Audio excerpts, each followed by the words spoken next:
that, of course, recently collapsed. This is a very plain-spoken and direct-talking Pope. He's bound to have something to say about Middle East peace.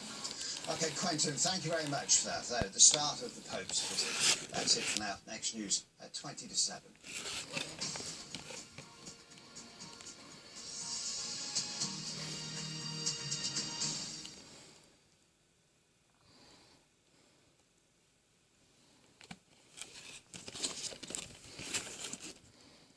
That, of course, is the next news on BBC One. We stay with it here, of course, on the BBC News channel, which you're watching with me, Chrissy. Now, let's just go back to our main story, and that is the yacht Cheeky Rafiki, which has been found, and most critically found with its life raft still on board the yacht in its stowed position.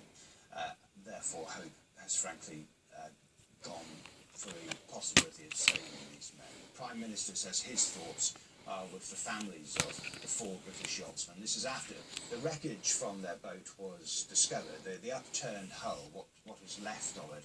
Search teams say the life raft report had not been used, and the statement has been released just been released a short time ago from the missing yachtsman Andrew Bridges' family.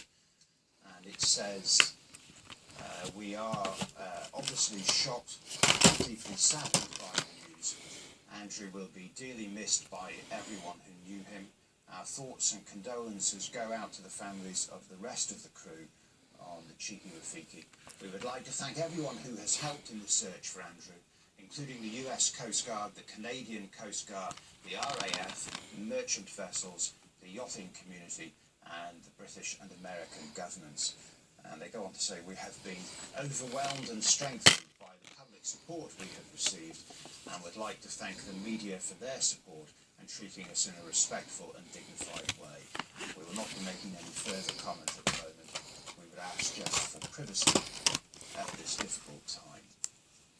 So that statement just issued by the family of Andrew Bridge, one of the 4, of course, on the Cheeky Rafiki, with confirmation that the life raft was still on board the upturned hull, meaning that there is in effect no chance that the men who could have survived. They clearly are not in a life raft at sea, which was the family's great hope, and therefore that search is over. At least 6 people have been killed in an apparent drive-by shooting near the University of California's campus, which is just to the east of the city of Santa Barbara. The suspected gunman was also found dead. A further 7 other victims were injured in the attack. Police say the shootings occurred at several sites in the University of California's campus in Isla Vista, resulting in 9 separate crime scenes. Well, just a little earlier, the police gave a news conference in which they described the situation as chaotic and said there was evidence the killings were pre-planned. This incident appears to be a mass murder situation. At 9:27 p.m., the Sheriff's Dispatch Center received calls of multiple gunshots being fired in the Isla Vista area. We had deputies in the area on foot who also heard a number of shots being fired. The deputies began